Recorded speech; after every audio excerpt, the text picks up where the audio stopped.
Allez, en tout cas, c'est parti donc pour cette rencontre, la dernière de la saison régulière.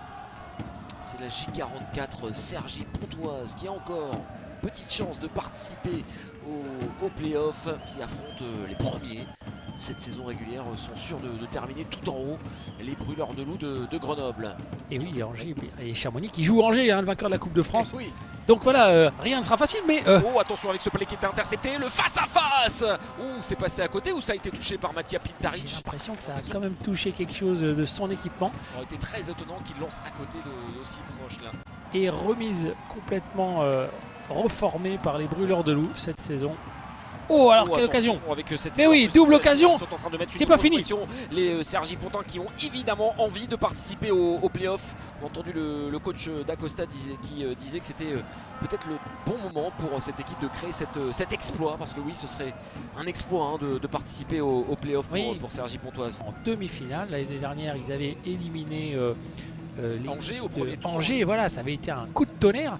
Donc cette équipe qui, depuis qu'elle est en Ligue Magnus, dégagé, attention, ils sont en train de rentrer dans un temps fort là, les brûleurs de Grenoble avec Régis, la toupie, la passe du revers derrière. Et attention à cette oui, c'est un 2 contre 1. La passe au deuxième. Et quel but! Ouverture du score. Il commence parfaitement cette entame. Les Jokers de Cergy Pontoise qui ouvrent le score 1-0 et la patinoire qui entre en ébullition. Là on voit, c'est sûr, une occasion, un palais qui a été contré. Et quel contre éclair, hein. Ça a été aussi la marque de fabrique de cette formation pendant un moment. Hein. Pardo qui part là et qui glisse le palais. Et le déplacement est tellement grand pour Pintaric. Et je n'ai pas vu qui c'est qui avait marqué ce but. Est-ce que ce serait Bouchard? Non plus Christophe Boivin, et on va regarder hein, qu'est-ce qui a marqué le but hein, du côté de... Ah non, ils n'ont pas marqué de but. Mais non, voilà, justement, pour l'instant... C'est toujours Chaud qui termine top scorer. Attention avec la réduction de l'écart et même l'égalisation signée François Beauchemin sur une passe de Mallet. Et ça fait un partout. Ah, ils ont été cueillis à froid, là, les Jokers de Cergy Pontoise en ce début de deuxième période. Alors, c'est parti là, sur la droite. Effectivement, Boivin est là. Oui, non, il ne l'a pas. Non, non. Il ne l'a pas touché et effectivement ce shoot de Beauchemin après que Mallet ait fait le tour de la cage. Mallet ait fait le tour de la cage. Ah, et bien placé, hein, Beauchemin. Là on parlait de rebondissement et de choses qui pouvaient se passer, être bousculées. Et bien c'est le cas directement dans cette patinoire de Cergy Pontoise où tout peut arriver. Et on va peut-être le lancer. Le but! Est-ce que ce palais a non, il n'est pas. Mais non, parce qu'on a sauvetage. l'impression que Pintaric. Alors qu'est-ce qui s'est passé? J'ai l'impression que oui, ce palais a été dégagé sur la ligne. C'est peut-être une impression. Parce que le palais était passé entre les jambes sur cette incursion plein axe. Contrôle du patin. C'est ça, Chatrey, ouais. Ouais, et on voit ça avait été arrêté. Attention à ce tir lointain. Oh, la déviation. Oh non, c'est arrêté par Ilonen. Oh, qui vient capter ce palais derrière entre ses jambes. La cage a bougé. C'était chaud. Pitre arrière. Et il se retrouve tout seul. Ça a été intercepté par la défense des Jokers de Cergy Pontoise hein, qui peuvent peut-être procéder à un contre. Attention, ce palais qui traîne, la passe au deuxième poteau, le bras de l'arbitre qui est levé. Et il va y avoir une pénalité. Première supériorité numérique de cette partie, ce sera l'avantage des Jokers de Cergy Pontoise. C'est un retenir qui est signalé, les Jokers qui ont l'occasion de prendre l'avantage. Et si jamais ils venaient à prendre l'avantage, ils seraient de nouveau qualifiés virtuellement en play-off. Et on rappelle, c'était cette incursion là. Toujours un non, c'était Bouchard là qui s'était. Oui, c'était Danick Bouchard. Danick Bouchard, il en a marqué des buts. Supériorité numérique. Phileas Pernou avec Bouchard qui reprend instantanément. Et ça vient passer juste à côté de la lucarne. Et ça a été récupéré ensuite. Et moins de attention, il est parti Boivin. Oui, Boivin va chercher l'occasion. Le lancer derrière qui a été arrêté par Ilonen. De l'occasion de marquer un point de plus. Le point peut être décisif hein, pour Boivin.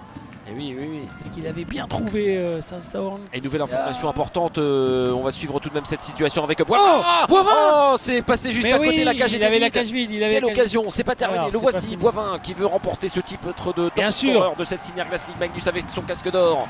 Il était à égalité de points avec Bradichaud et attention à cette accélération monumentale là en contre pour venir tenter de grappiller piller ce palais et de remporter cette course pour éviter le dégagement en fusée. Et ça n'a pas été le cas finalement. Et on revoit ces situations-là de Boivin avec la vision, la vista pour Southorn. Et quel arrêt de Ilonen, hein, parce que c'est à bout portant et de l'épaule. Bien manqué oh, c'est parti, attention, le attention à ce contre qui peut faire très mal à devant la cage, devant la cage. Aurélien Der, la passe au deuxième poteau, il a jeté sa crosse et l'arrêt est monumental, signé Sébastien Ilonen qui maintient sa formation dans le match. Est-ce que c'est un arrêt? J'ai eu l'impression qu'il a tiré dans le petit filet, on le reverra certainement. Il en a perdu sa crosse. Hein, oui, il en a perdu sa crosse parce qu'il était effectivement, le déplacement était immense. Ouais, il fallait jeter sa crosse. Alors est-ce qu'il l'a touché ce palais avec sa crosse? Ce serait énorme. Moi j'ai eu l'impression. Alors on va avoir besoin du ralenti de la VAR. Oh, attention avec le lancer loin. Là, cette fois-ci il est bien capté, il est bien arrêté. Ouais, ce palais par Sébastien Ilonen qui est bien dans son match. Oui, parce que là par 2 fois effectivement il y a eu des grosses occasions. Alors la passe qui est un peu... Oh, ça touche le bon temps, ça c'est... Ouais, j'ai l'impression que il a acheté sa crosse mais ça a touché le bon temps extérieur. 5-2. Désormais, attention, il y avait 5-0, 5-1, 5-2. Est-ce que la magie... Oh, attention avec ce face-à-face manqué. Et là, c'est encore un arrêt pour Sébastien Ilonen. Sur Ilonen. Et là, on revoit l'action de Fleury. Alors, il cherche la lucarne et ça... Oh oui, il a touché le petit filet, mais c'était pas loin du poteau. Et là encore Ilonen. Mais oui. Hop là. Parce qu'il a marqué plus de buts. Exactement. Il y a 5 buts d'écart entre Chaud et Boivin. Allez, avec le lancer et derrière Sacha Treille. Il avait cherché au deuxième poteau, mais il n'était pas suffisamment bien placé. L'attaquant des Brûleurs de Loup. Là, on fait le tour. Allez, Jacob Anderson. Et... quand même bien installé dans la zone là pour les Brûleurs de Loup. Peterman. Avec le lancer là, on cherche le à 55. Oh, le gros grabuge. Et encore un arrêt pour Sébastien. Oui, là, il est capable d'être on fire. Sébastien, on l'a déjà vu faire des matchs assez extraordinaires en gardien titulaire d'équipe de France ces dernières saisons. Il a été supplanté par Quentin Papillon depuis le dernier championnat du monde. Mais voilà, il perd toutes ses qualités. Aussi. Quand il est en santé, Sébastien Ilonen, il a toutes les qualités pour voler des matchs et pour en tout cas maintenir en vie pour l'instant dans ce match son équipe de Sergi Pontoise. Et on revoit le lancer. Il y avait Sacha Treille. Oui, il y avait Sacha Treille qui est dans sa position préférentielle devant la cage en agitateur. Il y avait aussi Leclerc qui était là. Et si c'était à 5 contre 5 qu'il décidait de faire la différence avec la passe dans le slot. Le lancer qui a été arrêté par Mattia Pintaric. Oh, l'occasion en or là pour les jokers de Sergi Pontoise pile après la fin de la supériorité numérique. C'est à 5 contre 5 qu'ils se sont montrés dangereux. Il s'est retrouvé tout seul dans le slot. C'était Adamo. Il a eu le temps de contrôler et de fixer, mais Pintaric était vraiment concentré sur ce pad. Allez, le décalage sur le côté droit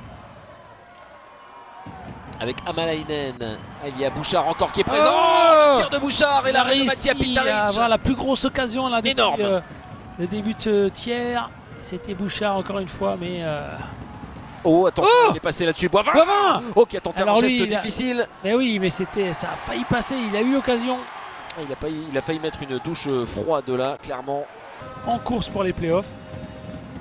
Il ne peut pas aller marquer de but, mais là on voit cette superbe occasion là de Bouchard qui avait réussi à s'infiltrer devant le joueur. Il reste moins de 2 minutes pour eux pour tenter de réaliser leur rêve de cette dernière journée de saison régulière de Synerglass Ligue Magnus. Ils sont à un petit but de se qualifier pour les playoffs. Incroyable mais vrai, ils sont si proches. Je pense qu'ils auraient signé pour un tel scénario à 2 minutes de la fin.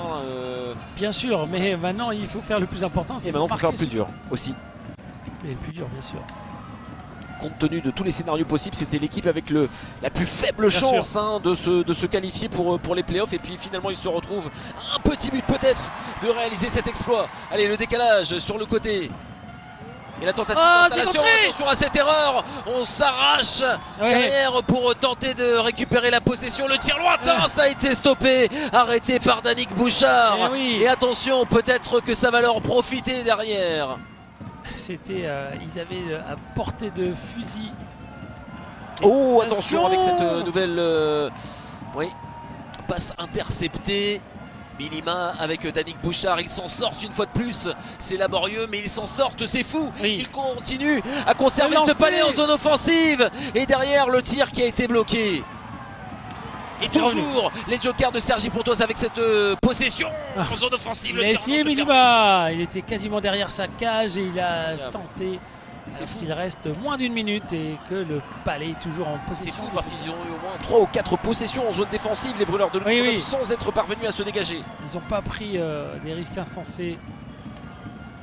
Et les jokers sont toujours en vie. Et alors qu'il reste 40 secondes à faire, 40 secondes. Et le palais qui est en fond de zone. Oh là là, dégagement refusé, dégagement refusé au joker de Sergi Pontoise. Et là, attention, c'est peut-être un nouveau tournant dans cette troisième période, dans cette rencontre. Beaucoup de bruit dans cette patinoire, dans cette Arena Ice. Alors, il reste 26 secondes. La tension est à son comble.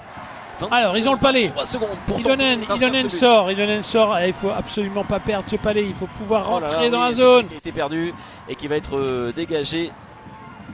Et par les brûleurs de loup de Grenoble. Et un dégagement. Où est le palais? Où ce palais? Il est en zone offensive, mais c'est fini. C'est fini, 5 secondes. Là, il faudrait vraiment un exploit, un miracle pour cette équipe des jokers de Sergi Pontoise. Oh, qui échoue à si peu. Si peu. Ils ne se qualifieront pas pour les playoffs, pour les séries éliminatoires. Il fallait battre cette formation des brûleurs de loup de Grenoble dans le temps réglementaire. Et finalement, on va avoir droit à des prolongations. Et vous le voyez, les réactions des joueurs, ils sont tous tête baissée, ils sont tous déçus. Il n'y aura pas de playoffs. Et voilà, ça signifie playoff pour Nice. C'est pas facile. Et en tout cas, il faudra bien un vainqueur.